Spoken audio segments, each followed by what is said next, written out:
My name is Helena Wright, and I was 29 years old when I realized the man I loved didn't see me as a partner, he saw me as infrastructure. I'm sitting in my new living room right now. It's quiet in a way I didn't know I needed. No sports commentary blaring from the TV, no piles of expensive sneakers crowding the entryway, no low-grade tension humming in the air like an electrical current. For the first time in 3 years, my bank account is growing instead of bleeding, and my chest doesn't tighten every time my phone buzzes. But to understand how I got here and the emotional demolition it took to reach this calm, you need to understand the dynamic between me and my ex-boyfriend Victor, who was 27 at the time. I'm a software engineer. I make good money. Not private jet money, but comfortable, reliable money, the kind that lets you grocery shop without checking every price tag. I didn't grow up with much, so stability matters to me. When I love someone, I want to make their life easier. I want to remove friction. I want to be a safe place. Victor was charming, charismatic, beautiful in that effortless way that makes people assume things will always work out for you. He was an aspiring lifestyle creator, which in practice meant his social media was filled with photos of places I paid for things I bought and experiences I organized, always captioned with words like manifesting or self-made. At the beginning, I didn't mind. I loved him. When things were good, he made me feel chosen, admired, important. So I slid into the provider role without noticing the slope. I paid the rent on our luxury 2-bedroom downtown. I added him to my premium health insurance because he didn't have any. When his old car died, I didn't help him fix it. I leased a brand new car because he said he needed it for his image. The lease went in my name. His credit couldn't qualify. I added him as an authorized driver. I put him on my phone plan. Unlimited everything. I gave him a supplementary credit card for emergencies. Over time, emergencies turned into wardrobe upgrades, spa appointments, and impulse purchases.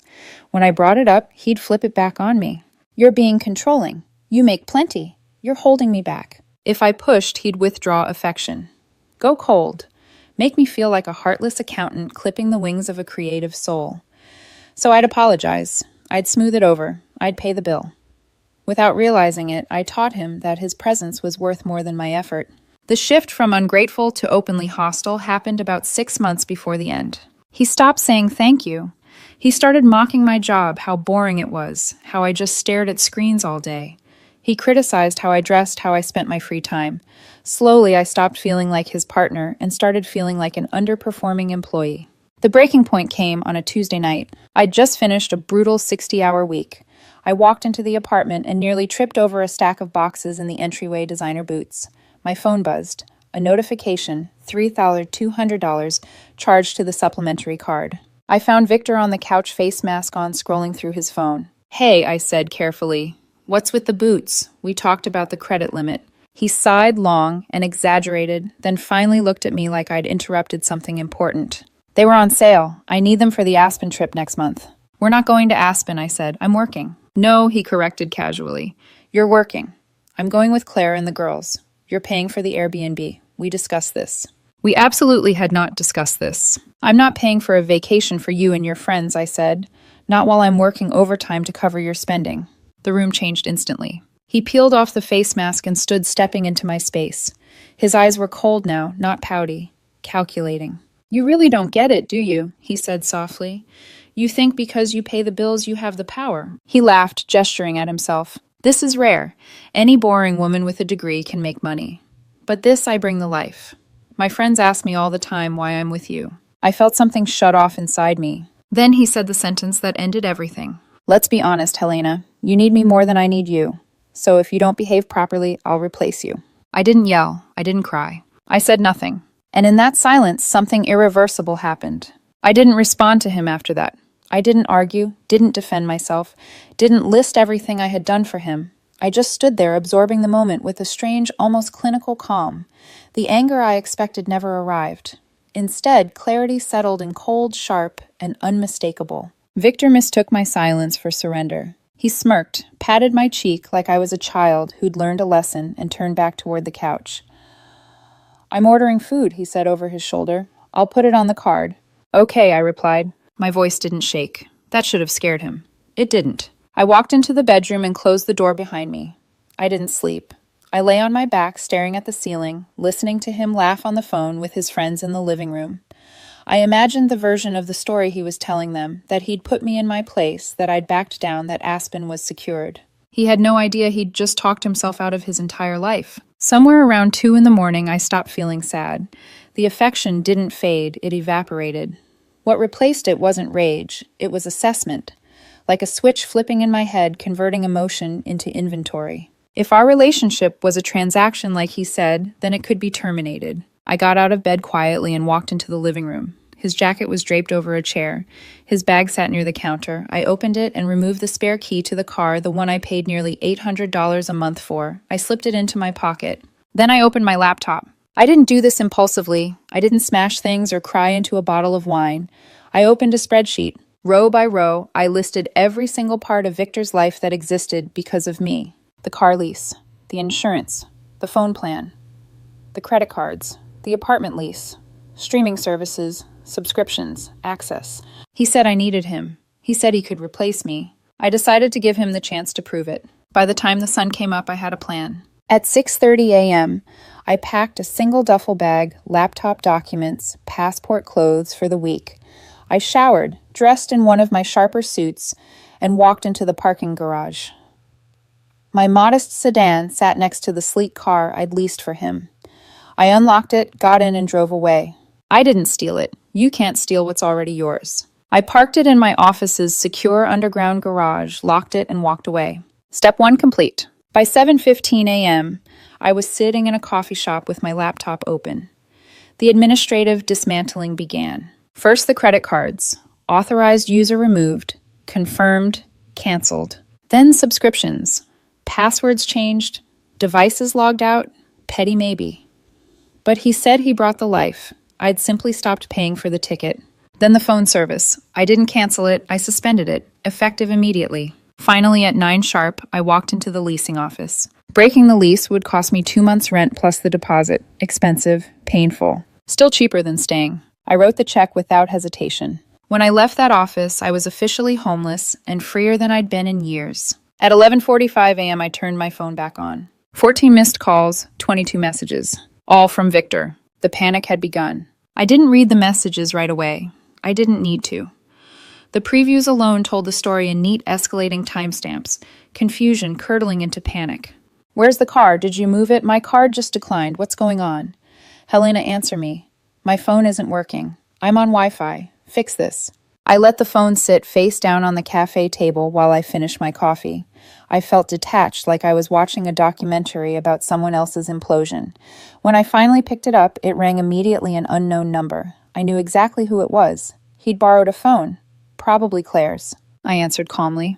What the hell is wrong with you? Victor exploded. The second I said hello, his voice was high, unsteady, edged with hysteria. Where is my car? Why is my phone off? My card declined at the cafe, and people were staring at me. Lower your voice, I said. Not unkindly. Firmly. You're not my emergency anymore. You stole my car, he snapped. I'm calling the police. It's not your car, I replied. It's leased in my name. I repossessed it. It's safe. There was a silence so thick I could almost hear him recalibrating reality. You took it, he whispered. How am I supposed to get to my appointment? Take a rideshare, I said evenly. Oh, right, you can't. The card was removed. His breathing changed. The anger drained out, replaced by something frantic and sharp. You can't just cut me off, he said. This is abuse. I have needs. You do, I agreed.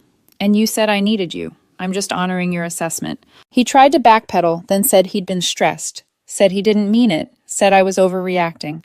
He asked me to turn the phone back on so he could call his mother. He called me dramatic. He called me childish. He still thought this was a tantrum. I'm not throwing a fit, I said. I'm accepting your terms. There was a pause.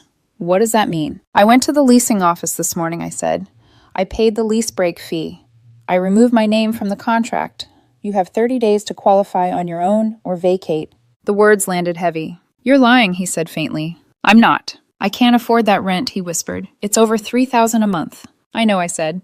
But you said I was average. Boring. Replaceable.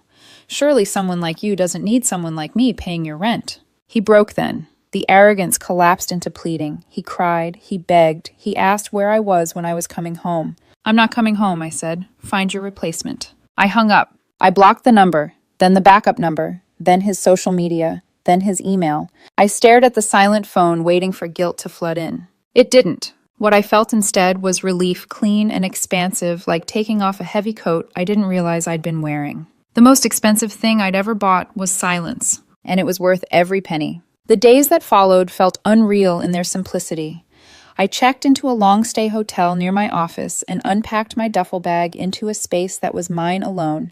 No commentary, no negotiations, no passive-aggressive sighs when I worked late or didn't feel like going out. I slept through the night for the first time in months. My phone battery lasted all day. My credit card statement was so quiet it almost looked fake. I expected loneliness to hit me like withdrawal. It didn't. What arrived instead was clarity. 2 days after I cut Victor off, the flying monkeys appeared right on schedule.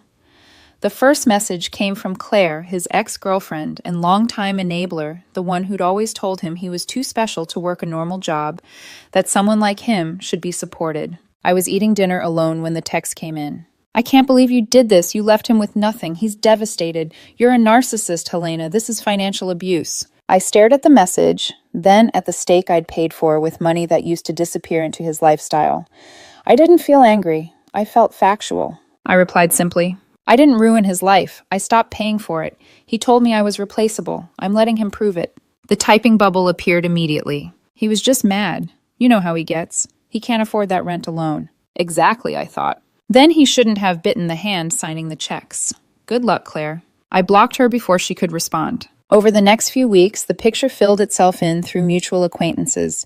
Victor tried to activate his backup plans, the men in his messages, the admirers, the options he'd bragged about. None of them wanted to finance his life. They wanted access, not responsibility. The rent deadline came and went. He couldn't requalify. He was evicted. He moved back in with his parents in the suburbs, quietly, humiliatingly. His social media went dark. It's hard to sell a luxury lifestyle from a childhood bedroom. Meanwhile, my life expanded. I invested the money I'd been saving. I started going to the gym not to prove anything, but to reclaim myself. I reconnected with friends I'd drifted from because Victor didn't like them. I started dating again cautiously. On my first date with someone new, he reached for the check. The gesture alone healed something in me. 6 months later, on a quiet Sunday morning, I ran into Victor, and that was the last lesson he ever taught me. I didn't expect to hear about Victor again so soon, but when you disentangle your life from someone that thoroughly the aftermath has a way of echoing back to you through other people's mouths. At first, it came in fragments. A mutual acquaintance mentioned seeing him at a bar downtown, loudly explaining his temporary situation to anyone who would listen. Someone else told me he'd been crashing on couches before his parents finally made him come home. Each update arrived like a status report on a project I'd already closed interesting, but no longer emotionally relevant. What became clear very quickly was this: the replacement plan he'd bragged about didn't exist. The people he thought were options were just spectators. They liked the idea of him when I was underwriting his life. Without the apartment, the car, the illusion of ease, he was just another attractive man asking for favors. And favors, it turned out, had limits. He tried pivoting his image online, less luxury, more authentic struggle. It didn't land. Sympathy doesn't monetize the way entitlement does when it's wrapped in someone else's money. His engagement dropped. Brands stopped responding.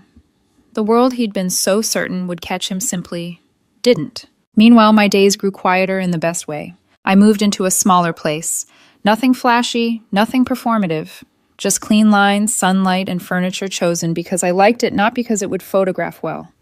My evenings belonged to me again. I cooked, I read, I worked without interruption. My nervous system finally stopped bracing for impact. What surprised me most was how little satisfaction I felt watching him fall. I didn't feel vindicated. I felt validated. Because the story he had told me, that I was average, replaceable, lucky, had collapsed under the lightest pressure. Not because I fought it, but because I walked away from it. That's what stripped it of power. Every now and then, a message slipped through. From an unknown number, apologies. Explanations. Late-night nostalgia dressed up as growth. I never responded. Silence, I'd learned, was not cruelty. It was closure. By the time 6 months had passed, I barely thought about him anymore, which is why running into him felt so strange. It happened on a Sunday morning, the kind that feels deliberately unhurried. I was at an upscale grocery store near my new place, picking up a bottle of wine for a small dinner I was hosting that night. Nothing extravagant, just friends' food and conversation that didn't feel like a performance. I turned into the pasta aisle, and there he was. Victor. For a split second, my brain struggled to reconcile the image in front of me with the version of him that lived in my memory. He was still attractive. That hadn't changed. But the polish was gone. No designer jacket, no curated confidence. His hair looked unstyled, his clothes generic. He was holding a small basket with a frozen meal and a bottle of cheap white wine. He saw me and froze. Then, almost instinctively, he straightened his posture and ran a hand through his hair, like muscle memory kicking in. The old reflex to present to perform. Helena, he said, forcing a smile that didn't quite settle. Wow. Hey. Hey, Victor, I replied. My voice was calm. My heart didn't race. There was no surge of adrenaline, no spike of emotion, just recognition, like seeing a former coworker in a completely different context. He looked me up and down, eyes lingering. I was wearing a fitted top, nothing dramatic, but I felt good in my body again. Comfortable. Grounded. You look really good, he said. Happy. Thanks, I said. I am. He shifted closer, lowering his voice. I've been thinking about you a lot. About us. I just looked at him. I know I said things, he continued quickly. I was stressed. I didn't mean any of it. I've grown a lot since then. The dating scene out there? He laughed hollowly. It's awful. No one treats me the way you did. There it was. Not I miss you. Not I hurt you. Just lost, miscalculated, and inconvenient. He reached out and lightly touched my arm. The gesture used to undo me. Now it felt like nothing. Maybe we could grab coffee sometime, he said. Just talk. I gently stepped back, breaking the contact. I don't think that's a good idea, I said. His face tightened. You're still mad. No, I replied. I'm just done. He frowned, confused. Come on, you need someone who challenges you. I smiled, not unkindly. Honestly. You were right about one thing, I said. I did need you. His eyes lit up, hope flaring. I needed you. I continued to show me exactly what I shouldn't tolerate. The smile vanished. I found a replacement, I added, gesturing vaguely to my life, my peace, my self-respect. And she doesn't cost me my dignity. I reached past him, grabbed the bottle of wine I needed, and placed it in my cart. Good luck, I said simply. I walked away towards the checkout and didn't look back. I didn't need to. I already knew how that moment would land, quietly, painfully, and permanently. I paid for my groceries and stepped outside into the sunlight, the automatic doors sliding shut behind me with a soft, final sound. For a moment, I just stood there, letting the warmth hit my face. There was no dramatic release of emotion, no shaking hands, no urge to cry, no triumphant laughter, just stillness. That was how I knew I'd won. Not because Victor was struggling, not because his life looked smaller now, but because his presence no longer had the power to rearrange my internal weather.